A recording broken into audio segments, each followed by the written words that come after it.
I want you to imagine, just for a moment, that you are stepping out of a bright, really noisy, bustling hospital corridor, and you're passing through this heavy sealed door. And instantly, the whole environment changes. The lighting is slightly dimmer. The air feels noticeably warmer against your skin.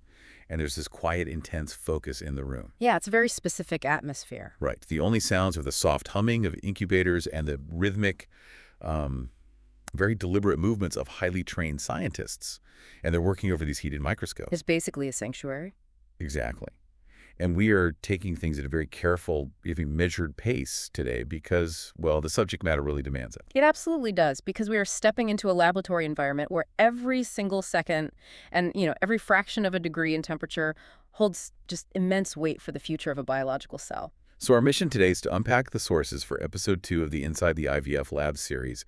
And this one is titled, From Follicle to Dish, Ovum Pickup in the Lab. Right, the very beginning of the lab's journey. Yeah. And for most people, when they think of egg collection during IVF, they picture it purely as a medical procedure. Of course they do. A doctor in an operating room using an ultrasound, retrieving the eggs. Yeah. And from the patient's perspective, that makes total sense because that is the physical experience you go through. Right. But what we are looking at today is this critical shift in perspective. We're focusing on what the sources identify as the very first true embryology moment. Ah, right. Because the procedure room is just one half of the equation.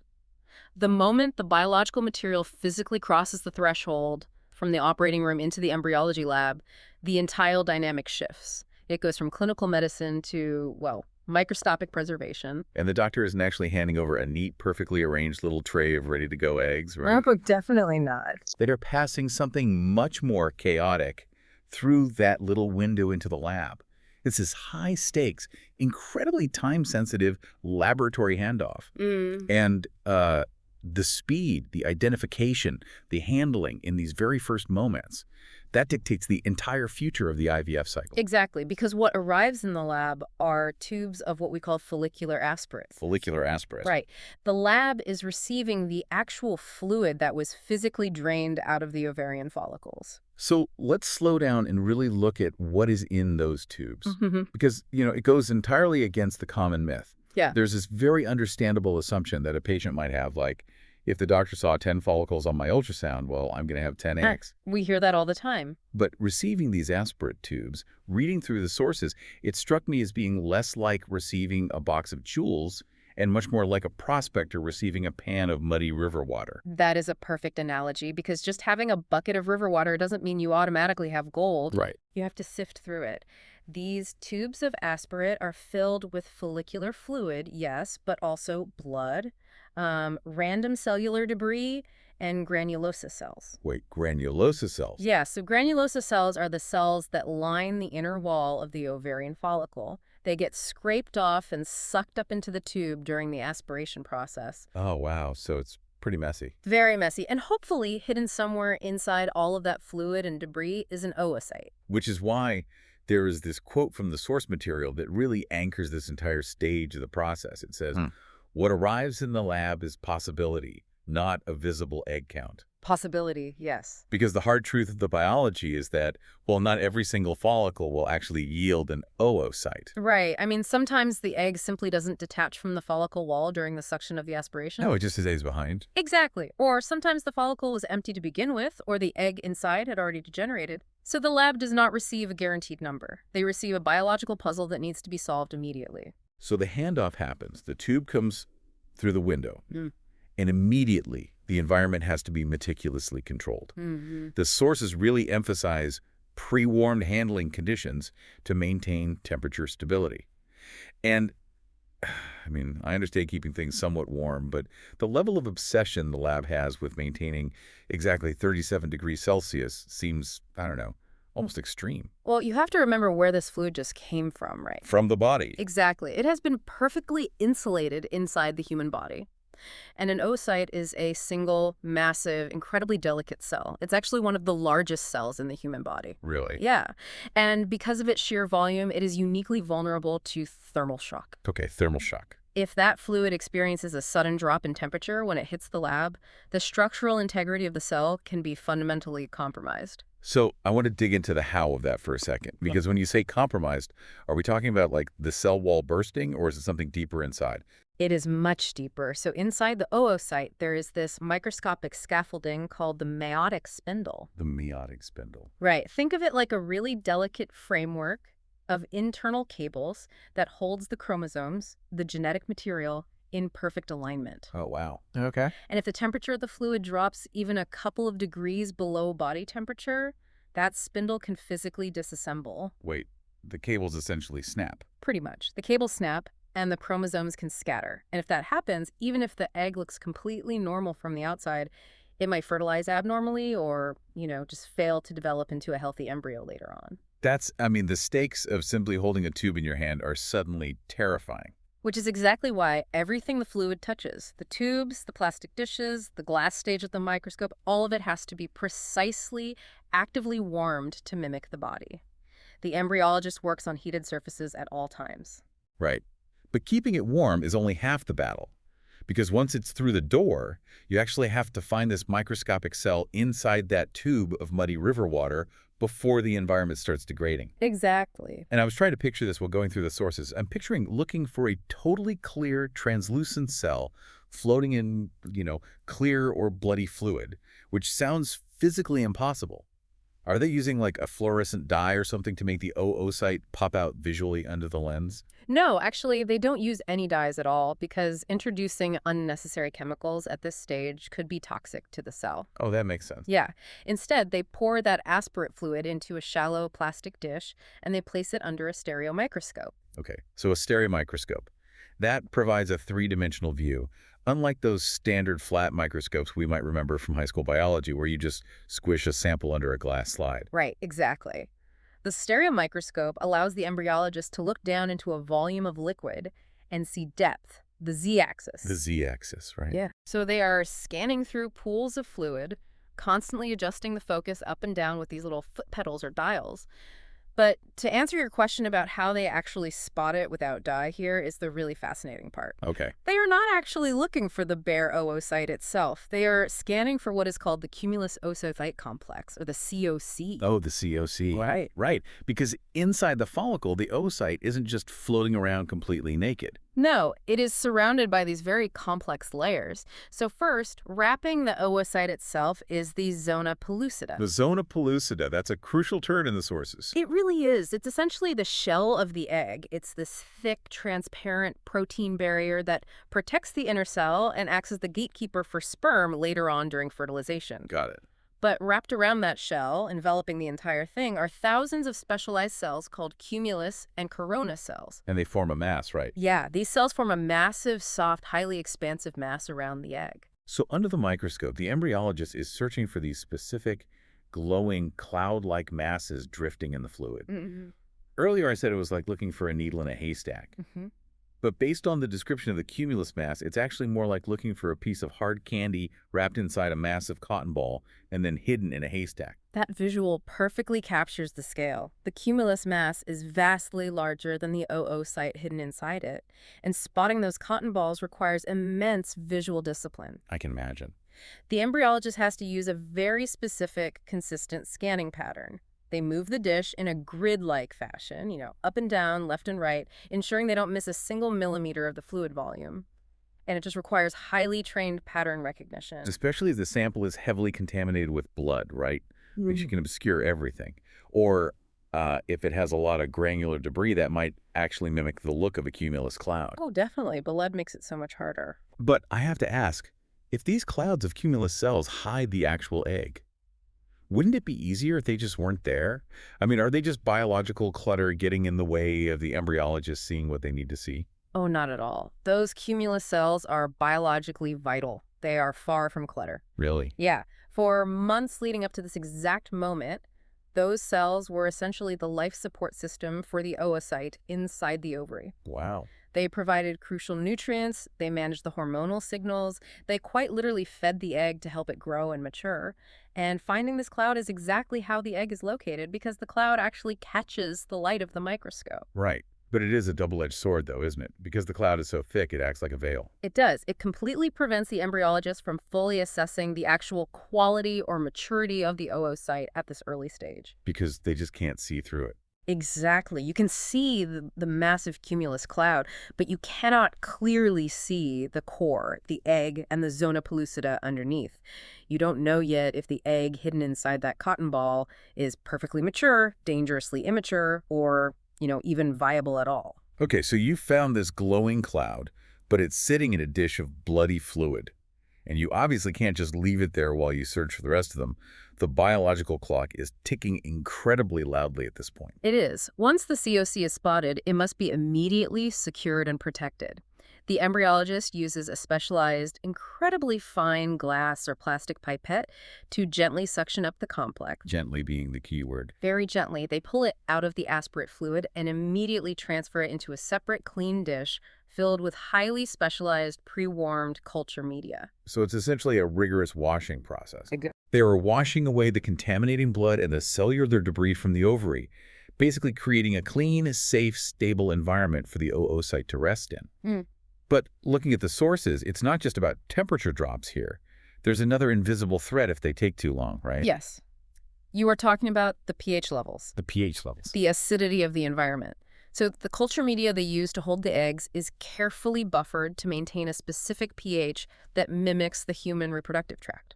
Right, because it needs to think it's still inside the body. Exactly. But if that media sits out exposed to the ambient air of the laboratory for too long, the carbon dioxide levels in the fluid begin to change. Oh, I see. And this causes the pH to shift rapidly. Making the fluid toxic to the very cell you are trying to protect. Precisely. If the pH strays too far, it disrupts the cell's internal metabolism. So the embryologist is basically fighting the air itself. I noticed this really intense, fascinating tension in the workflow here. Because on one hand, you have this highly sensitive cell.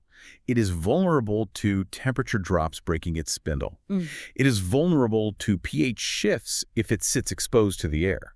So logically, the embryologist has to move incredibly fast to limit that environmental exposure and get the cell safely washed and put into an incubator. Right. But on the other hand, it is a fragile microscopic cell. If you just rapidly suck it up into a pipette, you could cause catastrophic damage. That's shear force. Shear force. If the suction is too aggressive, or if the complex is forced through a pipette tip that is too narrow, the physical stress, that shear force, can literally tear the outer membrane of the cell or crush the internal structures.